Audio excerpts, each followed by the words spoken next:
Today we're doing section 4.3, which is graphing using the intercepts of the graph. The x-intercept is the x-coordinate where the graph crosses the x-axis. Remember, the x-axis is the horizontal axis.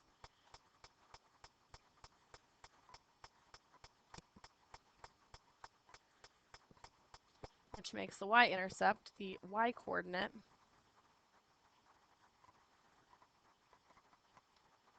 where a graph crosses the y-axis, which is the vertical.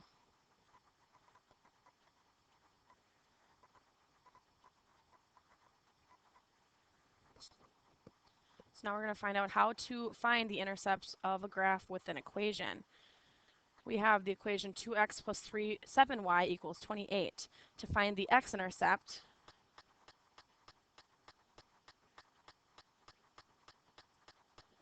you put in a 0 for the y. So that's going to look like 2x plus 7 times 0 equals 28. So pretty much what happens is the y term just goes away and we end up with 2x equals 28, and then it's a one-step equation where we can divide both sides by 2 and x equals 14. So that was the x-intercept. To find the y-intercept, it's the exact opposite. I need to put in a 0 for x in the same equation. So 2 times 0 plus 7y equals 28. So the exact opposite effect is going to happen. The x term is going to be gone, and we're just going to be left with 7y equals 28. And we're going to have a one-step equation where we divide both sides by 7, and y equals 4. Okay. Do the same thing down here. You can almost do this mentally too. If you want to find the x-intercept, just cover up the y term for a minute. And then we have 3x equals 6, so x is 2 if you were going to divide that out. So now we need to find the y-intercept, so we cover up the x term. We have 2y equals 6, divide both sides by 2, y equals 3. So that's a quick way to do it too. So B, x-intercept, covering up the y term, 4x equals 10, divide both sides by 4, x is 2.5, or 4/10, 10/4, I'm sorry, or 5/2 would be another way to write that one. And the y-coordinate would be covering up the x term. You have negative 2y equals 10, and y is negative 5. C, to find the x-intercept, cover up the y term. Negative 3x equals negative 15. X is positive 5. And for the y, you cover up the x term. 5y equals negative 15. Y is negative 3.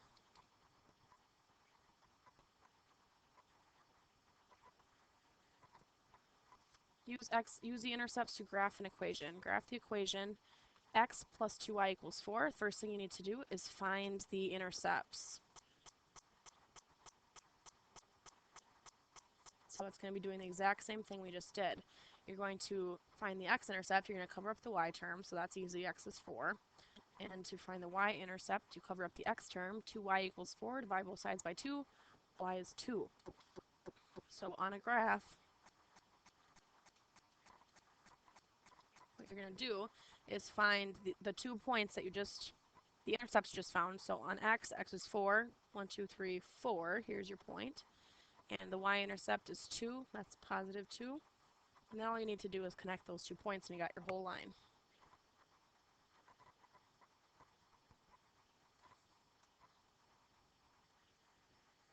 Okay, perfect. Now on this one, we're going to use a graph to find the intercepts.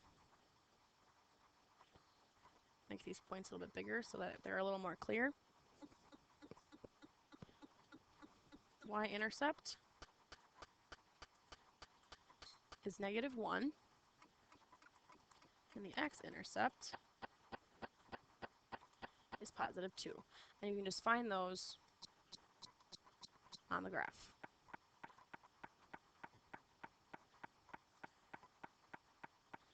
Okay, now we have a multi-step problem. You are helping to plan an awards banquet for your school, and you need to rent tables that seat 180 people. Tables come in two sizes. Some are small that seat 4 people, and some are large that seat 6 people. This situation can be modeled by this equation: 4x plus 6y equals 180, where x is the number of small tables and y is the number of large tables. Find the intercept. So the first thing we're going to do is cover up the points. So if we're trying to find the x-intercept, we're covering up the y terms. You'll have 4x equals 180. So x is 45. And the y-intercept, cover up the x term. You'll have 6y equals 180. And y is 30. Graph the equation. So graphing using the intercepts. I'm going to draw in my axes. Remember that if we just have all positives, we don't need to make it right in the middle. That was a little bad. I'm going to go by 5s in both directions. So this is the x direction, this is the y direction. 5, 10, 15, 20, 25. 5, 10, 15, 20, 25. And then we need to find the intercepts on both sides. The x is 45. So 30, 35, 40, 45 is going to be right here. And 30 is going to be right here. Then we need to connect the two dots.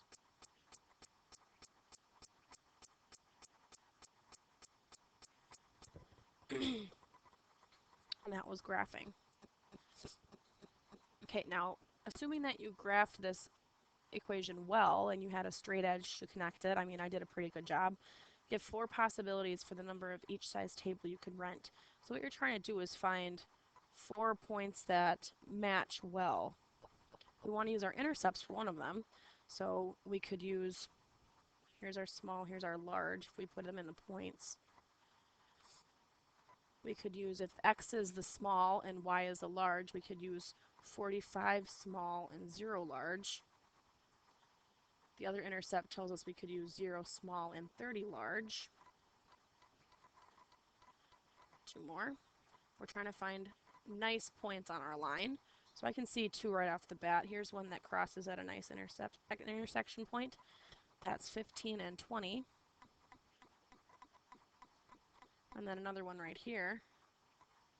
That's 30 and 10. Okay, so that's what you're trying to do, is just look for the nice points on your line. Next we have a linear model. A submersible designed to explore the ocean floor is at an elevation of negative 13,000 feet, which is 13,000 feet below sea level. The submersible ascends, so comes up to the surface, at an average rate of 650 feet per minute. The elevation of the submersible is given by this function. E equals 650t minus 13,000, where t is time, and E is elevation. Find the intercepts of the graph of the function and state what the intercepts represent. Okay, so we need to put in, if we're trying to find the t intercept, we're going to put in a 0 for E. So 0 equals 650 t minus 13,000. I'm going to move the 13,000 over. We need to add it. Divide both sides by 650, and we have t equals 20. So I'm going to find both intercepts before we explain what they both mean. The E-intercept. E equals, it's going to be 0, negative 13,000. Okay, so what does that t-intercept represent? That's time. Time is 20 when what? When our elevation is 0. So we are back to the surface in 20 minutes.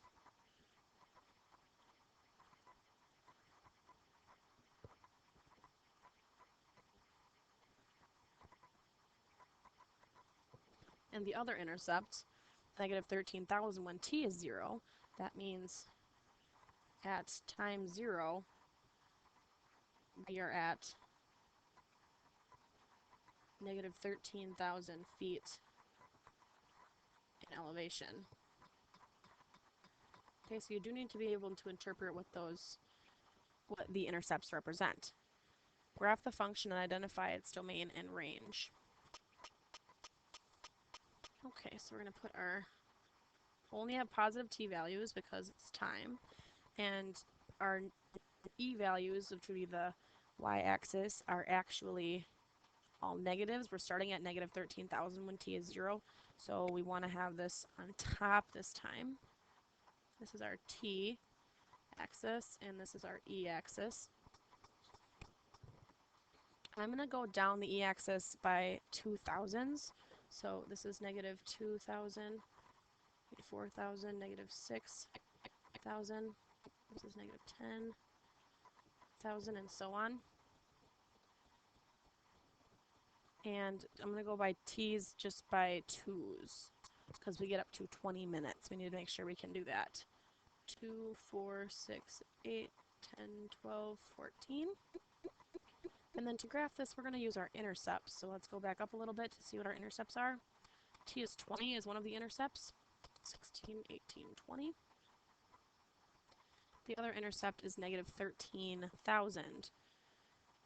So if we're going by 2's, negative 13,000 is going to be right in the middle of 12 and 14, which is right there. And then we need to connect those points. And once I miss, I like to try it again. Let's go this way this time. There we go. Now, I did something that I want you to notice here. I made the arrows go both ways. Does that make sense? We actually cannot have negative time, so we need to fix this over here. We need to make it only go starting at 0 for the t. Now we need to identify the domain and range. So I just said something kind of important when it comes to the domain. Domain is always t values or x values. This is going to be our t this time. I mentioned that we can only have positives. So it has to start at 0. Okay, and I have the arrow going past 20, which is our other intercept. But our function is only representing how long it takes to ascend. So do we need to have the arrow on the other side? We actually don't. We need it to stop at that second intercept. So our domain is between the two dots, which is between 0 and 20 in terms of t's. Our range, the smallest value for our range is our e-intercept, which is negative 13,000. And the biggest e-value that we have is 0. Since our function is only trying to find how long it takes to get to the surface, we stop when we get to the surface, so we actually don't keep going at all. Okay, so I know that finding the domain and range is the toughest part, but we're just looking at the context of the problem every time we do that. All right, and that was section 4.3.